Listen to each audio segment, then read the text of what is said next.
اے اللہ ہم گناہ بھی نہیں کرتے اور تیری نافرمانی بھی نہیں کرتے، اگر ہم دنیا میں جاتے تو ہم تیری خوب عبادت کرتے اور تیری نافرمانی نہیں کرتے۔ تو اللہ تبارک و تعالیٰ نے اس وقت میں اختیار دیا چند فرشتوں کو، ٹھیک ہے بھائی تم میں سے کون ہے جو دنیا میں جائے اور میری عبادت کرے، میں اس کے اندر انسانی فطرت اور تقاضے رکھ دوں گا، ایک روایت کے مطابق۔ دوسری روایت کے مطابق اللہ تبارک و تعالیٰ نے چند فرشتوں کو اپنے سامنے بلایا، جبکہ انہوں نے یہ کہا تھا اللہ یہ انسان جو تیرے اپنے بندے ہیں تیری نافرمانی کرتے ہیں اور تجھ سے نہیں ڈرتے، تیرا خوف نہیں ہے ان کے دلوں میں، الہ العالمین اگر تو ہمیں بھیجتا نا تو ہم دکھاتے کہ کس طرح تیری عبادت کرتے ہیں۔ تو اللہ پاک نے اس وقت فرشتوں سے یہ کہا تھا فرشتوں تم مجھے روزانہ دیکھتے ہو، میری ہیبت کو، میری جلالت کو، میری کبریائی کو، تو تم مجھ سے ڈرتے ہو، بھانپتے ہو، لیکن وہ میرے بندے جن سے میرا اور میرے بندوں کے درمیان میں پردہ ہے، آڑ ہے، وہ مجھے دیکھ نہیں سکتے اور میرے روب اور دبدبے اور خوف سے وہ واقف نہیں ہے۔ لہذا جب یہ بات اللہ پاک نے کہی تو اللہ نے اختیار دیا اگر کوئی ہے جو تم میں سے جو دنیا میں جس کو میں بھیجوں اور دیکھوں کہ وہ میری کس طرح عبادت کرتا ہے، تو اس وقت اللہ پاک نے جب فرشتوں سے کہا تو فرشتے سہم گئے، ڈر گئے کہ اللہ کی آزمائش اور امتحان میں ہم بھلا کیسے جا سکتے ہیں۔ بالآخر ان فرشتوں میں جو سب سے زیادہ مقرب، سب سے زیادہ عبادت کرنے والے جو فرشتے تھے، ایک کا نام تھا ہاروت اور دوسرے کا نام تھا ماروت۔ ان دو فرشتوں کو اللہ پاک نے اپنے سامنے بلایا، یہ فرشتوں نے خود طے کیا کہ یہ ہمارے بڑے جائیں گے ہم سے پہلے، تو پھر اللہ تعالیٰ نے ان دونوں کو انسانی شکل و وجاہت اور شباہت میں زمین پر اتارا۔ کہاں پر؟ بابل یا بابل بھی ہو سکتا ہے جو آج عراق ہے، وہاں اتار دیا دونوں کو، اور ان میں خوبصورت انسانوں کی وجاہت تھی اور خواہشات نفسیات بھی تھی اور ضرورت اور تقاضے بھی تھے، میلان اور رجحان بھی تھا، ہیجان بھی تھا، نفسیات بھی لگی ہوئی، یعنی انسانوں کے اندر جو جو کوالٹی ہے، تقاضے ہیں، وہ ساری چیزیں ان دو فرشتوں میں اتار کر اللہ نے خوبصورت انسانوں کی شکل میں دنیا میں ان کو بھیجا۔ کیا فرمایا؟ وَمَا أُنزِلَ عَلَى الْمَلَكَيْنِ، ہم نے دو فرشتوں کو اتارا ببابل، بابل میں، ہاروت و ماروت، ہاروت اور ماروت کو، وَمَا يُعَلِّمَانِ، ہم نے ان دونوں کو سکھا دیا، من احد، ہر دو میں سے ایک کو، حتی یقول انما نحن فتنة فلا تکفر، وَمَا يُعَلِّمَانِ من احد حتی یقول، جب ان سے کوئی کہتا کہ مجھے آپ کا علم سیکھنا ہے، علم سے مراد وہ علم ہے جو جادو کا علم ہے، مفسرین نے لکھا ہے، کون سا علم ہے وہ؟ جادو والا۔ تو اللہ نے ان کو جادو کا علم بھی سکھایا تھا، اس لیے کہ وہ اپنے جادو کے علم سے لوگوں کو فائدہ پہنچاوے۔ جب بھی کوئی پریشان حال ان کے پاس آتا تو یہ اپنے اللہ کے دیے ہوئے اس جادو کے علم سے اس کو صحت یاب کر دیتے ہیں، اللہ کی دی ہوئی اس علم سے لوگوں کو فائدہ پہنچاتے ہیں۔ لوگ ان کے پاس آتے ہیں اور کہتے ہمیں بھی یہ علم سکھا دیجئے، تو وہ کہتے نہیں نہیں نہیں نہیں، یقول دونوں یہ کہتے انما نحن فتنة فلا تکفر، یہ اصل میں علم نہیں ہے، یہ جادو ہے، فن ہے، اگر تم اس کو سیکھو گے تو پھر تم کیا ہو جاؤ گے؟ کافر بن جاؤ گے، کفر میں مبتلا ہو جاؤ گے، یہ مت سیکھو آپ۔ تو مجبوری میں اور فتانے پر جب کوئی اتنی بولنے کے باوجود اگر کوئی ضد پڑ جاتا تو پھر فرشتوں کو سکھا دیتے تھے۔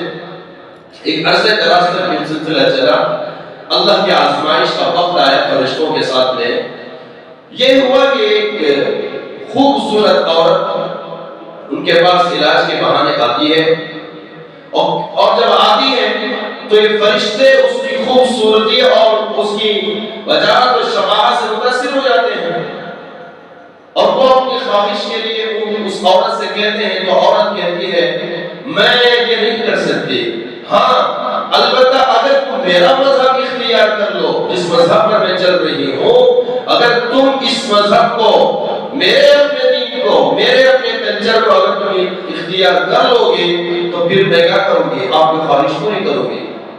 اس کا مذہب کا بت پرستی، شرک، اللہ کی نافرمانی۔ انہوں نے کہا العیاذ باللہ یہ نہیں ہو سکتا۔ اللہ نے جب ہمیں زمین پر اتارا تھا تو اللہ نے کہا تھا میرے ساتھ کسی کو شریک نہ کرنا، ایک شرک نہ کرنا، میرے علاوہ کسی اور کو خدا نہ ماننا۔ نمبر 2 شراب نہ پینا، شراب نہ پینا۔ نمبر 3 زنا نہ کرنا۔ یہ 3 باتیں کو بتایا اللہ پاک نے، 3 مت کرنا۔ تو پھر عورت نے پہلے آپشن رکھا کہ میرا مذہب اختیار کرو جو شرک ہے۔ فرشتوں نے کہا نہیں، یہ نہیں ہو سکتا۔ پھر وہ عورت چلے گئی، پھر کچھ دن بعد یا دوسرے دن بعد پھر وہ عورت آئی علاج کے بہانے۔ یہ اللہ کی طرف سے آزمائش تھی۔ تو جب آئی ہے تو پھر عورت سے جو ہے اس کے پاس ایک بچہ ہے ہاتھ میں، فرشتوں نے اپنی خواہش ظاہر کی تو عورت نے کہا ٹھیک ہے کل تو میرا مذہب کا تم انکار کر رہے تھے لیکن یہ بچہ ہے اس کو قتل کر دو، اس بچے کو قتل کر دو۔ یا پھر یہ فرمایا کہ میرا شوہر ہے اس کو قتل کر دو، اس کو کیا خود کھلاؤں گی میں؟ اس طرح تو انہوں نے کہا قتل بھی تو نہیں کر سکتے۔ تو بالآخر تیسرا یا چوتھا دن یا کچھ دن بعد جو ہے پھر وہ دوبارہ وہ عورت آئی تو فرشتوں نے کہا اپنی خواہش کا اظہار کیا تو عورت نے کہا جو ہے کم سے کم میں شراب لے کر شراب پی لوں۔ تو فرشتوں نے یہ سوچا شرک تو بڑا گناہ ہے اور قتل بھی تو بڑا گناہ ہے، شراب تو وقتی طور ہے، شراب پی لیں گے تو پھر بعد میں اس کا توبہ کر لیں گے، کچھ بھی ہو جائے گا جیسے کام ہمارے زبانوں میں چلتا ہے، کر لیں گے تو کرنا ہے، بعد میں دیکھیں گے توبہ کر لیں گے۔ لیکن اللہ تعالیٰ کی چھوٹی پکڑ بھی بڑی سخت ہوتی ہے۔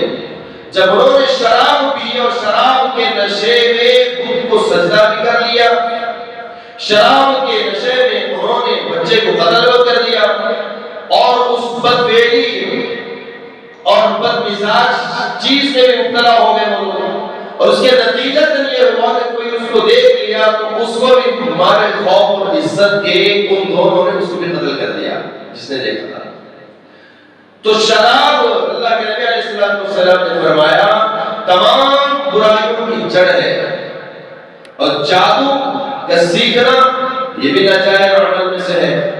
جادو سیکھا نہیں جاتا، روحانیت ایک الگ چیز ہے۔ عمل 2 طرح کے ہوتے ہیں، ایک سفلی عمل ہوتا ہے، ایک روحانی عمل ہوتا ہے۔ روحانی عمل صرف قرآن اور حدیث کے دائرے میں ہوتا ہے۔ جیسے اللہ کے نبی علیہ السلام کے زمانے میں ایک صحابہ کی جماعت کہیں گئی اور وہاں معلوم ہوا کہ کسی قبیلے کے سردار کو سانپ نے کاٹ لیا ہے۔ ایک عورت آ کر کہنے لگی کہ ہمارے قبیلے کے سردار کو سانپ نے ڈس لیا ہے۔ صحابہ میں سے کسی ایک صحابی اس کے ساتھ گئے اور وہاں جا کر کے اس کو کچھ پڑھا، بھوکا، دم کیا تو فوراً وہ شفایاب ہو گیا، اور اس کے بدلے میں اس نے کچھ انعام بھی دیا، کچھ ہدیہ بھی دیا بکریوں کی شکل میں۔ وہ لے کر آئے، صحابہ فتویٰ دینے لگے کہ تم کو جو ہے عمل کر کے دعا پڑھ کر کے آپ نے کیا کیا ہے، پیسے دیے ہیں، ہدیہ لیا ہے آپ نے، تو ناجائز ہو گیا۔ تو صحابی نے کہا اللہ کے نبی صلی اللہ علیہ وسلم کا زمانہ ہے، اللہ کے نبی ہمارے پاس زندہ ہیں، ہم جائیں گے اللہ کے نبی کے پوچھیں گے، اللہ کے نبی اگر اس کی اجازت دے دیں تو ہم اس کو استعمال کریں گے، اگر جائز نہیں ہے تو ہم واپس کر دیں گے۔ اللہ کے نبی کے پاس پہنچے تو اللہ کے نبی نے پوچھا کیا پڑھ کر تم نے دم کیا؟ کہ یا رسول اللہ میں نے سورہ فاتحہ پڑھ کر دم کر دیا، کیونکہ سورہ فاتحہ دعا بھی ہے، سورۃ الفاتحہ سورۃ الشفاء بھی ہے، سورۃ الفاتحہ سورۃ الکنز بھی ہے، سورۃ الفاتحہ سورۃ الکافیہ بھی ہے، سورۃ الفاتحہ سورۃ العافیہ بھی ہے، سورۃ الفاتحہ اساس القرآن ہے، سورۃ الفاتحہ ام القرآن بھی ہے۔ تقریباً 16 نام سورہ فاتحہ کے قرآن کے تفسیر کی کتابوں میں ملتے ہیں۔ سورہ فاتحہ کی فاتحہ پاورفل ہے۔ تو اللہ کے نبی صلی اللہ علیہ وسلم نے فرمایا یہ سورت تم کو کس نے سکھائی؟ کہ یا رسول اللہ آپ نے سکھائی ہے۔ فرمایا تو پھر میرا بھی اس میں کیا ہے؟ حصہ ہے، میرا حصہ بھی نکالو۔ یہ مطلب تھا اللہ کے نبی کا۔ اور ایک صحابی کہ کوئی شخص دیکھے کہ وہ بے ہوش ہو کر زمین پر گرا ہوا ہے تو صحابی آگے گئے اور اس کے کان میں کچھ پڑھ کر کے پھونکا، جیسے ہی پھونکا وہ شخص ہوش میں آ گیا۔ اللہ کے نبی صلی اللہ علیہ وسلم نے پوچھا کہ کیا پڑھ کر دم کر دیے کہ بے ہوش آدمی ہوش میں آ جاتا ہے؟ تمہارے پڑھنے کی وجہ سے کہ یا رسول اللہ آپ نے ایک دفعہ پڑھا فرمایا تھا افحسبتم انما خلقناكم عبثا وانکم الینا لا ترجعون فتعالى الله الملك الحق لا اله الا هو رب العرش الكريم ومن يدعو مع الله الها اخر لا برهان له به فانما حسابه عند ربه انه لا يفلح الظالمون انه لا يفلح الكافرون. یہ آیت ہے کہ میں نے اس کو پڑھ کر اس کے کان میں پھونکا ہوش میں آ گیا. اللہ کے نبی صلی اللہ علیہ وسلم نے فرمایا ہاں یہ وہ آیت ہے اگر کوئی بندہ یقین کے ساتھ کسی پہاڑ پر بھی پڑھ کر دم کر دے تو پہاڑ کی اپنی جگہ سے ہٹ جائے گا, کھسک جائے گا, ہٹ جائے گا. اللہ کے نبی نے فرمایا. اللہ کے رسول صلی اللہ علیہ وسلم بیٹھے ہوئے ایک عورت آئی اپنے بچے کو لے کر کے یا رسول اللہ میرا بچہ دیوانہ ہے, پاگل ہے, بچپن ہی سے بھوکا ہے, نہ بولتا ہے نہ کچھ ہے. تو اللہ کے رسول صلی اللہ علیہ وسلم نے کچھ پڑھ کر اس کے سینے پر ہاتھ پھیرایا, اس پر بھوکا تو فوراً ایک کتے کا بچہ اللہ کے رسول صلی اللہ علیہ وسلم نے جب دم کیا تو اس چھوٹے سے بچے کے منہ کے اندر سے کتے کا بچہ پلا منہ سے باہر نکل کر بھاگا کالے رنگ کا. یہ سارے واقعات بتاتے ہیں کہ عملیات جائز ہیں مگر کس کے دائرے میں؟ روحانی اعتبار سے, قرآن اور حدیث کے دائرے میں. قرآن اور حدیث سے ہٹ کر جو عملیات ہیں, نیمبو پوری تاریخ کے اندر آپ اٹھا کر دیکھا تو نیمبو کا کوئی ذکر آپ کو نہیں ملے گا. انڈا جو خود ہی بے جان ہے, نکلنے کی جگہ ناپاک ہے, اگر 2-4 دن سے سوراخ پڑ جائے تو بدبو ایسی کہ آپ کو سننا مشکل اور محال ہے. تو اس چیز سے اگر کوئی عمل کر رہا ہے, میخیں جس کا کوئی وجود نہیں, سلاخیں جس کا کوئی وجود نہیں, بکرے کا سرا اس کا کوئی وجود نہیں, مرچیاں اس کا کوئی وجود نہیں, یہ خود پہلے اس کو بے جان ہے. بھائی اگر نیمبو میں اتنا دم ہوتا تو نیمبو اپنے درخت سے اپنے آپ کیوں توڑواتا؟ انڈے میں جو دم ہوتا تو پیچھے مرغی کے پیچھے کی جانب سے کیوں نکلتا؟ وہ آسمان سے اترنا چاہیے تھا. بکرا اگر اتنا پاورفل ہے, بکرے کا سرا اس لیے بولتا ہوں کیونکہ مجھے ایک نظر ایک دفعہ پر پڑی, ایک بکرے کے سرے پر کسی نے اس کے منہ کے اندر کچھ چٹیاں رکھ کر کے اس کے منہ کو تالا لگا کر کفر ڈال کر پانی میں بھگایا گیا تھا. تو یہ اگر اتنا ہی پاورفل ہے تو یہ اپنی جان بچا لیتا نا بکرا. تو یہ ساری چیزوں کا خلاصہ یہ ہے, کتا آنا چلا گیا, بلی آنے چلی گئی, یہ سنکل مت بجاؤ, بھوکو کا آ جانا, یہ سارے خرافات ہیں. اس کا کوئی قرآن حدیث سے کوئی ثبوت و دلیل نہیں ہے. فرمایا ان جیسی چیزوں پر جو بلیو کرتا ہے, یقین کرتا ہے, یہ اللہ کے نبی علیہ السلام نے فرمایا جو آدمی جادوگر کے پاس جاتا ہے اپنا حال کھولنے کے لیے, اپنا حال پوچھنے کے لیے, یا جادوگر کی باتوں پر یقین کر لیتا ہے, تمہارا کام ہونے کا جو جی نہیں ہوا تو آپ کو پوچھو جی 7 گھنٹے کے اندر علاج ہے, لو میرج ہو, وہ ہو, یہ ہو, خلا طلاق کا مسئلہ ہو, پراپرٹی کا مسئلہ ہو, آئیے 7 گھنٹے میں علاج دور ہو گیا, یا پیپر میں دے رہے ہیں. یہ سب ایک بندر کے فراڈی ہیں, دھوکے باز ہیں, اس کا علم کسی کے پاس صحیح معنی میں نہیں ہے. آج کل تو ہر چیز میجک میں بن جاتی ہے.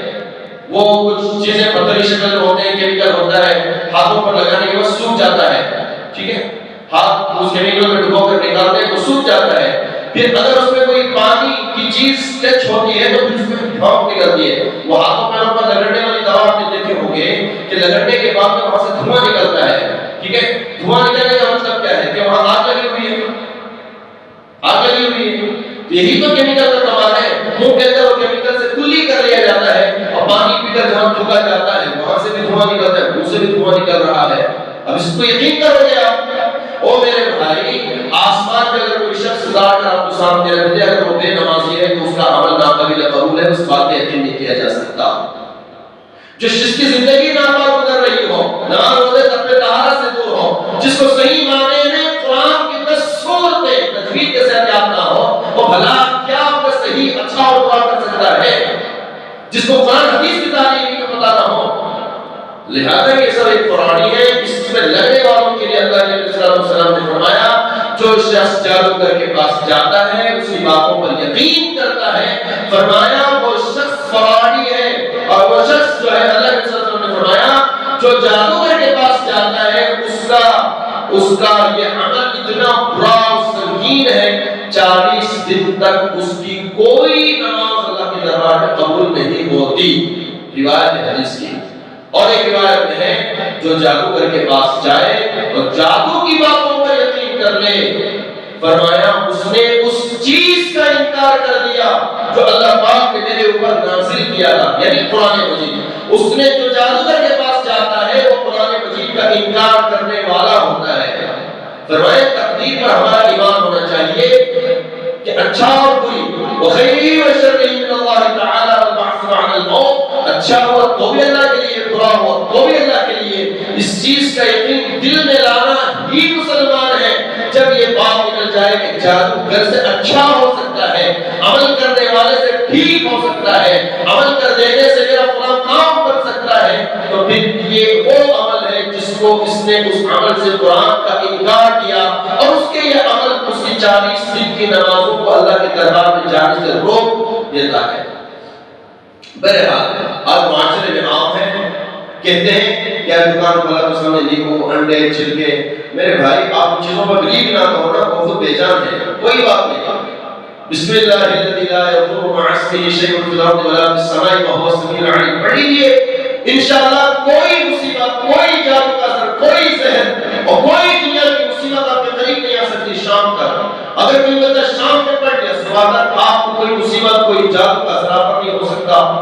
اسی طریقے سے سورۃ البقرہ کی ابتدا کی آیت الف لام میم سے یوقنون تک، اس کے بعد بیچ کی آیت ہے اللہ لا الہ الا هو الحی القیوم، آیت الکرسی پیچھے کے صفحے تک، ایک دو آیتیں ہم فیہا خالدون تک۔ اور اس کے علاوہ سورۃ البقرہ کی آخری آیت ہے کہاں سے للہ ما فی السماوات و ما فی الارض سے لے کر انت مولانا فانصرنا علی القوم الکافرین تک۔ انشاءاللہ اس کو وقت نکال کر بیان کر کے یاد کر لو۔ فرمایا جو شخص صبح میں سورہ بقرہ کی فصل کی درمیان کی اور آخری کی آیتوں کی تلاوت صبح میں کوئی شخص پڑھ لیتا ہے، شام تک کوئی مصیبت اور کوئی غم کی خبر، کوئی پریشانی کی خبر، کوئی پریشانی